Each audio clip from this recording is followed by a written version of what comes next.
Par la voix du sang, roman de Dune Tanguy, lu par l'autrice. Avertissement. Afin que certains des thèmes abordés vous soient connus dès à présent et par souci de ne pas faire de mal aux âmes les plus sensibles, je vous les dévoile ici.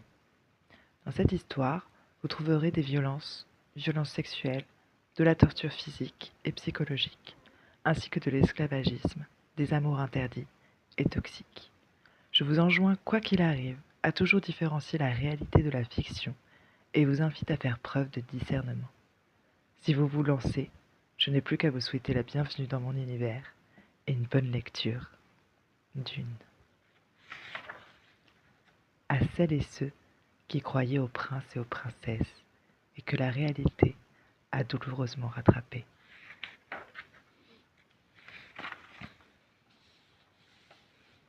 Il était une fois.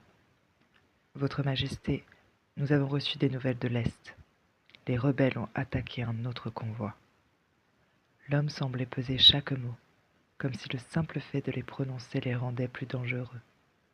Une cinquantaine de soldats tués, et le chargement perdu. Une flamme froide étincelait dans le regard du roi alors qu'il portait son attention vers une carte étalée sur son bureau, marquée de lignes rouges indiquant les territoires encore instables. Les constructions étaient ralenties par des sabotages et des attaques d'ouvriers. « Les soldats ont peur, votre Majesté, » renchérit un autre, plus sûr de lui. « Ils utilisent l'alchimie répudiée. Les hommes disent que les rebelles semblaient rendre le feu vivant. Pire, des gens du peuple les ont aidés. » Le souverain eut un rectus de haine et de dégoût. Cependant, ce n'était pas le moment. Il avait d'autres choses en tête et ses priorités n'étaient pas ici ce soir. Il expédia ses conseillers. Cette audace saura être payée de retour. Goldrake leur répondra avec plaisir, accompagné d'une escouade de Skylos afin de faire place nette. Si de simples soldats ne peuvent briser cette résistance, alors mes guerriers la réduiront en cendres. Quant au chantier de l'arène, je veux que ce soit plus rapide. Les jeux et les combats sont le divertissement phare de notre empire. Tout doit être prêt, en temps et en heure. Mais, votre Majesté, les ouvriers travaillent 18 heures par jour. Un miracle, avec tous les incidents. Mais je doute de leur efficacité s'ils venaient à augmenter la cadence. Le conseiller se ratatinait au fur et à mesure de ses paroles. « Est-ce mon problème ?» s'impatienta le roi, dont la voix devint plus grave et dont les yeux bleus perçants lancèrent des éclairs. « Le monarque du deuxième continent doit être reçu ici. J'exige que tout soit parfait. Lui montrer mon royaume sous son meilleur jour est primordial si nous voulons signer cet accord. Une fois la voie ouverte sur les terres au-delà des mers, le monde nous appartiendra. » Il regarda de toute sa hauteur l'individu qui se voyait confier la tâche des travaux. « Alors je vous laisse 2 semaines. Débrouillez-vous avec les ouvriers et les réfractaires. Prenez-en d'autres même. Vous me disiez que les pauvres avaient faim. Eh bien, on les nourrit, ceux-là. » « Bien, monseigneur. » L'homme s'inclina très bas, trahissant une profonde soumission. « Autre chose, messieurs ?» Il comptait mal son envie de les voir quitter son bureau pour être tout à son inquiétude. « Oui, votre grâce. On nous fait savoir que la flotte est totalement prête pour une expédition. Les marins sont frais et dispos à conquérir de nouvelles îles. » Celui qui annonçait cette nouvelle ne pouvait se réjouir autant que le roi lui-même. Cette joie était cependant reléguée au second plan. Un bonheur bien plus grand l'attendait si les dieux le voulaient. « Parfait. Eh bien, merci, messieurs. Je vous demande de vous retirer à présent. » Les hommes s'exécutèrent, sortant par un battant de bois blanc richement décoré. Le roi soupira. Il était las ce soir, las d'entendre toujours les mêmes plaintes, toujours les mêmes problèmes, la pauvreté du peuple, la maladie, les tentatives de soulèvement. Les soldats n'avaient pas le moindre mal à tuer ces gens désarmés sans défense, quand il ne s'agissait pas des aspirants. Leur utilisation de la magie interdite l'inquiétait, c'était certain. Mais pour le moment, il n'avait affaire qu'à une poignée d'hommes et de femmes qui n'en étaient pas moins constitués de chair et de sang, faillibles et mortels. Jusqu'ici, leur devoir et leur dévouement les avaient conduits à périr avec ceux qu'ils voulaient libérer. Il eut un sourire moqueur, puis soupira. Il aurait bientôt besoin de prendre le large, et la flotte était prête. Quel bonheur ce serait lorsqu'il repartirait en mer conquérir de nouvelles terres, faire plier de nouveaux ennemis. Mais pour l'heure, d'autres obligations nécessitaient son attention. Il épluchait différents papiers dont il n'arrivait à donner qu'un intérêt médiocre quand on frappa à la porte. Votre Majesté, vous êtes père. Un garçon et une fille, annonça un homme grand et âgé à la peau sombre, tenant une canne malgré la droiture de son dos. Le roi s'immobilisa. Tous ses problèmes semblèrent s'évanouir. Ses enfants étaient au monde. Il lui sourit et posa une main sur son épaule avant de rejoindre sa femme, Prolecto. Cependant, le roi s'arrêta pour le regarder. Un étau froid lui en serra la poitrine. Une chose peu ordinaire s'est produite. Je laisse le guérisseur vous le transmettre avec ces mots. Nous en reparlerons, avec les miens. Pantastrière garda ses yeux rivés sur son esclave un long moment, tentant de déchiffrer la gravité du mal avant de sortir. Il le laissa derrière lui, quelque peu rassuré. Le souverain traversa le corridor avec une détermination silencieuse, son cœur battant à un rythme qu'il n'avait pas connu depuis des années. Chaque pas semblait résonner dans l'immense palais comme un écho du destin. Lorsqu'il fut dans les appartements royaux, le docteur était couvert de sueur. Une odeur âcre emplissait la pièce. Le roi fronça son nez d'aigle dégoûté. Sa colère chassa sa peur. « Ce sont des jumeaux, votre Altesse. Ils sont en parfaite santé, ainsi que la reine, mais nous avons dû... » Le médecin s'arrêta soudain, haletant, jetant des coups d'œil partout comme si quelque chose ou quelqu'un viendrait à son secours. Mais rien ne semblait venir, alors que de grosses gouttes perlaient sur son front gris pâle. Il semblait prêt à s'évanouir de terreur. « Continuez. » La voix haute et forte du roi, son calme apparent ainsi que sa haute stature s'avançant vers les deux personnes frêles et chétives qu'étaient la sage-femme et le praticien, lui donnait un air redoutable, tel un lion avançant lentement vers ses proies prises au piège. « Qu'avez-vous dû faire ?» Sa voix était grave et à peine audible. Sa colère crépitait en lui, le faisant presque frissonner. Ils avaient les poitrines collées l'une à l'autre par ce qui semblait être des vaisseaux sanguins. Ils ont dû passer ensemble, causant de profondes blessures à la reine. Sa vie est sauve, elle aura cependant besoin de beaucoup de repos. Mais les plaies guériront rapidement, et votre esclave a déjà fait ce qu'il fallait pour qu'il n'y ait aucune séquelle, visible ou non, pour la reine et vos enfants, qui sont à présent séparés et en parfaite santé. Il parlait avec une précipitation sans reprendre son souffle. Ce sera comme si rien ne s'était passé. Ne s'en souviendront pas, votre Altesse, je vous le jure. C'est un cas rare, mais nous y sommes préparés, je vous... Ces mots étaient suppliants. Vous avez mutilé mes enfants. Le roi demeura figé, sa voix glaciale et contrôlée, tandis que le médecin luttait pour garder son calme. La terreur se lisait dans ses yeux. Mais le roi ne fléchissait pas. Ce dernier s'avança encore d'un pas. Sa rage était aussi distincte que la musique qui venait du clocher de l'église, annonçant la deuxième heure qui succédait minuit. Il ne se retiendrait pas longtemps.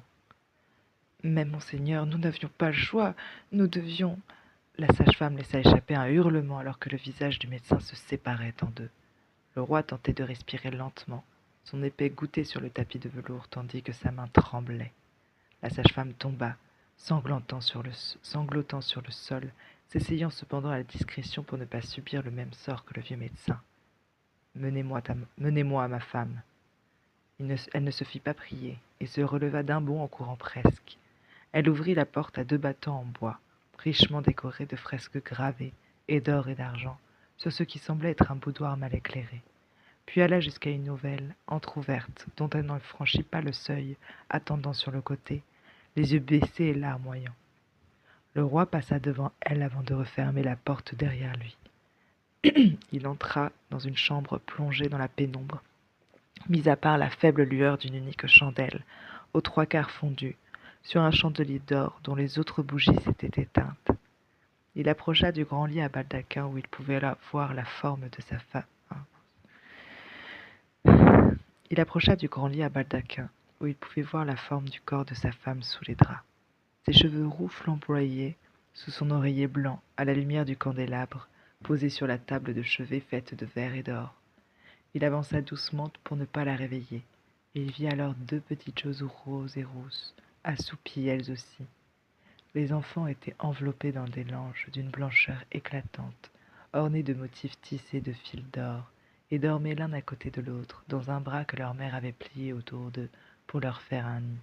l'autre sous sa joue. Le roi s'assit alors sur le lit, très lentement, toujours dans la volonté de laisser sa femme se reposer. Il crut n'avoir jamais rien vu d'aussi beau, d'aussi magnifique que ces deux êtres chétifs et plissés. Il ressentait un mélange d'émotions qui oscille entre la joie, le ravissement et la peur. Il posa une main sur le front de l'un et embrassa celui de l'autre. « J'ai réussi à vous honorer, mon Seigneur. » Il leva les yeux et rencontra le vert brillant de ceux de sa femme, dont la voix n'était qu'un faible murmure, un murmure rompu de fatigue et d'une étrange beauté. Elle tendit la main vers lui, et il s'y agrippa comme une ancre dans la tempête. « Tu devrais dormir, tu dois être épuisé, » dit-il avec tendresse en caressant doucement sa chevelure de feu. Elle sourit en fermant un instant les yeux. « Il faut d'abord les nommer. » Elle se releva lentement pour s'asseoir dans le lit, prenant un des bébés et le tendant à son père. « Voilà ton fils, Pentastrière, mon roi. Il sera ton héritier si tu le veux. »« Je le veux. Et ainsi, je te nomme Vilkas, prince de la maison Whitwolf.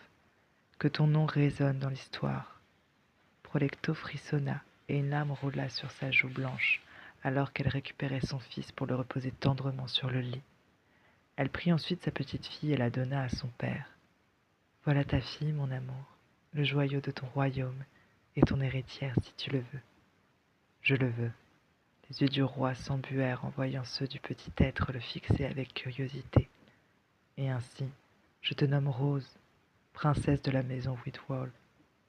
Que ton nom fasse pâlir la lune et rende sages les tempêtes. » La reine laissa couler ses larmes sans émettre le moindre son. Elle descendit un peu dans le lit et ferma ses paupières. Le monarque conservait sa fille dans ses bras, lui donnant son doigt et s'émerveillant de chaque geste infime que le bébé faisait. « Je suis le plus heureux des hommes, et cela grâce à toi, Prolecto. »« Ce fut un plaisir, votre majesté, » murmura-t-elle avec un sourire amusé, gardant les yeux fermés. Le roi la regarda un instant, son cœur battant plus fort, touché par l'épuisement de Prolecto. Il déposa doucement sa fille à côté d'elle, avant de se pencher pour l'embrasser sur le front. « Mon amour, pardonne-moi, je suis très lasse, mais je veux te garder auprès de moi. Alors pourquoi ne nous conterais-tu pas une histoire à tous les trois, pour que nous nous endormions au son de ta voix ?» Pentastrière sourit. Il prit de nouveau son héritière dans ses bras et s'installa sur le lit, le petit prince entre lui et sa femme. « Laquelle, ma très chère ? » ?»« La nôtre, évidemment. » La reine s'endormait déjà sur un sourire, épuisée, mais heureuse alors que le roi rassemblait ses pensées pour commencer à raconter. Sa voix basse et chaleureuse résonna doucement dans la chambre, plongée dans l'obscurité. Il y avait autrefois un royaume grand et puissant, Mentiri, dont la capitale, Pantine, brillait comme un joyau. Ce royaume prospérait grâce à ses souverains, mais tout changea lorsque les sorciers du désert décidèrent de régner pour faire prospérer le chaos. Leurs pouvoirs maléfiques faillirent anéantir le monde. Un roi, votre ancêtre Morticère, s'aventura dans le désert séraphin pour affronter les ennemis de notre paix, un lieu hostile et mystérieux. Là-bas, il fut mordu par un serpent inconnu. Mais, à la surprise de tous, cette morsure ne le tua point. Elle l'affaiblit quelques jours, certes, mais alors, elle le transforma. Il devint plus fort, plus rapide, plus charismatique qu'aucun homme avant lui. Sa voix envoûtait les foules et sa présence imposait la soumission. Pentastrière fit une pause, jetant un regard à ses enfants endormis, puis continua, le ton légèrement plus bas. Morticère triompha de ses ennemis, conquit de nouvelles terres et fit enfermer le serpent dans une prison afin que la créature devienne garante de notre pouvoir et de la sécurité du royaume de Mentiri. Le roi fit mordre son fils pour lui transmettre ce pouvoir, et il en fut ainsi, de génération en génération. Chaque héritier ayant atteint l'âge requis fut mordu. Ce même pouvoir coule aujourd'hui dans mes veines, et bientôt, il sera vôtre. » Le roi s'interrompit, contemplant les traits paisibles de ses enfants et le sourire endormi de sa reine. Une émotion douce éclaira ses yeux tandis qu'il chuchotait. « Et ainsi, mes précieux trésors, La lignée des Whitwolf continue. Dormez, car le monde vous attend.